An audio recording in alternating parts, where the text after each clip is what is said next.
अपना टारगेट लगाइए और स्टॉप लॉस होगा 849 का। खबर काफी पॉजिटिव है कंपनी के लिए। 1174 करोड़ के नए ऑर्डर्स मिले हैं यहाँ पर कंपनी को।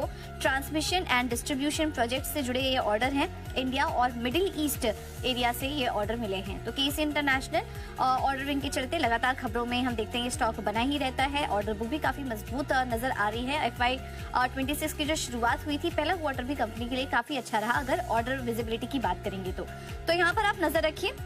आज खरीदारी करके चल सकते हैं 875 के टारगेट्स की। चुका है, पैटर्न बनाया है, ब्रेकआउट अब तक दिया नहीं है, लेकिन जो है इसमें मोमेंटम काफी अच्छा बनता हुआ नजर आ रहा है। वॉल्यूम भी काफी अच्छे बढ़ रहे हैं, तो यहाँ पे जो है काफी अच्छे चांसेस बनते हैं ब्रेकआउट के। अगर स्टॉक ब्रेकआउट दे देता है तो स्पाइक के साथ ऊपर निकल सकता है, बाद में मौका नहीं मिलेगा, इसलिए पहले ही यहाँ पे एक पोटेंशियल ब्रेकआउट के लिहाज से खरीदारी करके चल सकते हैं। खरीदे लेवल जो अभी करंट चल रहा है उस पर टारगेट रखिए 1490 का, और अगर ब्रेकआउट ना दे नीचे की तरफ आ जाए तो एक स्ट्रिप स्टॉक लॉस रखिए आप 1370 रुपए का।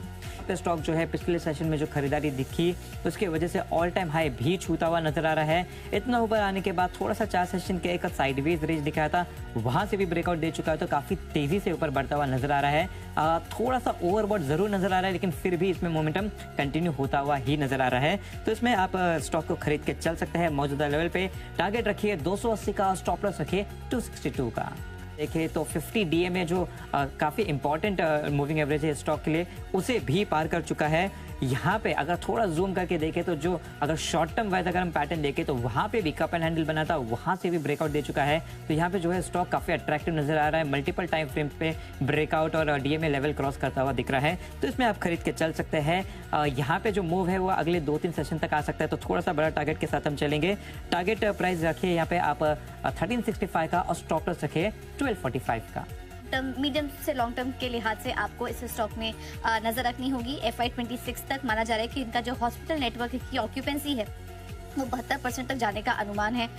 सालाना आधार पर मार्जिन में भी सुधार होने की बात की जा रही है, और FY26 से 29 के बीच 2000 बेड की क्षमता विस्तार की भी यहाँ पर योजना है। 21 से 22% के औसत ग्रोथ का भी अनुमान है इनके न्यूरो साइंस और रोबोटिक्स सेगमेंट में। तो हमने देखा था कि मैनेजमेंट कमेंट्री भी काफी पॉजिटिव थी। आने वाले समय के लिए नतीजे भी अच्छे दिखाई दे रहे हैं कंपनी के, तो यहाँ पर आप खरीदारी करके चल सकते हैं। फंडामेंटली अच्छी कंपनी है, अगर कोई गिरावट भी मिले तो भी यहाँ पर बाइंग करने के काफी अच्छे मौके दिखाई दे रहे हैं। अब अगले 6 महीने के हिसाब से अगर टारगेट्स की बात करें तो 1200 के लेवल्स यहाँ पर दिखाई दे रहे हैं फोर्टिस हेल्थकेयर के लिए। उसके अबव आया है, 5% की बढ़त दिखी है। डॉलर रेवेन्यू में 2.5% की बढ़त दिखी है। एबिट में 11% का उछाल दिखा है। मार्जिन में देखें तो यहाँ पे भी काफी अच्छा इंप्रूवमेंट आया है, 16.3 से बढ़ के 17.2% आया। हमारा अनुमान 17% के आसपास था, तो उसे भी ये पार करता हुआ दिख रहा है। प्रॉफिट की बात करें तो यहाँ पे भी जो है अच्छा खासा बढ़त देखने को मिला है। मोस्ट इंपोर्टेंटली अगर यहाँ पे हम देखें तो ये पहली इंडियन कंपनी है जिसने AI रेवेन्यू यहाँ पे दर्ज किया है, जो कि 100 मिलियन भी यहाँ पे एक्सीड करता हुआ नजर आ रहा है। इनके अगर डील्स भी देखें तो ये कुछ 257 करोड़ डॉलर के आसपास कर रहा है, जो कि 40% से भी ज्यादा की बढ़त है क्वार्टर ऑन क्वार्टर वाइज। तो यहाँ पे जो है स्टॉक फंडामेंटली काफी अट्रैक्टिव नजर आ रहा है। इसके ऊपर काफी सारे ब्रोकरेजेस की भी नजर है। जेफरीज के भी यहाँ पे बाइंग की रेटिंग आई है, और बहुत सारे ब्रोकरेजेस जिसके सारे यहाँ पे बुलिश सेंटिमेंट बनते हुए नजर आ रहे हैं। टेक्निकली भी देखें तो स्टॉक जो है 1500 के रेजिस्टेंस के जस्ट नीचे ही रुका हुआ है। अगर इसे पार कर दिया तो ऊपर की तरफ अपमूव काफी यहाँ पे जाता हुआ नजर आ सकता है। तो यहाँ पे जो है काफी अच्छा ब्रेकआउट के संकेत बनते हुए नजर आते हैं, तो थोड़े लंबे समय के लिए इसे खरीद सकते हैं। यहाँ पे आप मौजूदा लेवल पे खरीदे इस स्टॉक को, टारगेट रखिए 1560 का, और स्टॉप लॉस रखिए 1464 का। जुलाई हाई से जो है 25% नीचे गिर चुका था। इतना गिरने के बाद ओवरसोल्ड रीजन में जा चुका था, वहां पे काफी अच्छे सपोर्ट भी नजर आया, जिसकी वजह से यहाँ पे थोड़ा सा रिवर्सल आता हुआ दिखा। वहां से स्टॉक जो है थोड़ा सा रिकवर कर चुका है ऑलरेडी 5-6% का, और यहाँ से जो है ये रिकवरी में काफी स्ट्रॉन्ग वॉल्यूम्स बढ़ते हुए नजर आए, जिस लिहाज से यहाँ पे जो है मोमेंटम काफी अच्छा ऊपर की तरफ बनता हुआ नजर आ सकता है। तो ये जो रिकवरी आया एक शॉर्ट टर्म पुल बैक नहीं, बट एक रिवर्सल के तौर पे देखने इसमें मिल सकता है। तो इसे खरीद के चलिए। मौजूदा लेवल पे टारगेट रखेंगे 502 का, और स्टॉप लॉस रखे 415 रुपए का के लिए। तो इस पर आप रखिए नजर, क्योंकि माना जा रहा है कि श्रीराम फाइनेंस अब क्योंकि रिजल्ट अर्निंग सीजन में भी हम एंट्री ले चुके हैं, और इनसे जो एक्सपेक्टेशन है इस बार वो भी काफी अच्छी है। क्वार्टरली नंबर्स अच्छे आ सकते हैं, तो वो भी एक ट्रिगर होगा यहाँ पर तेजी के लिए।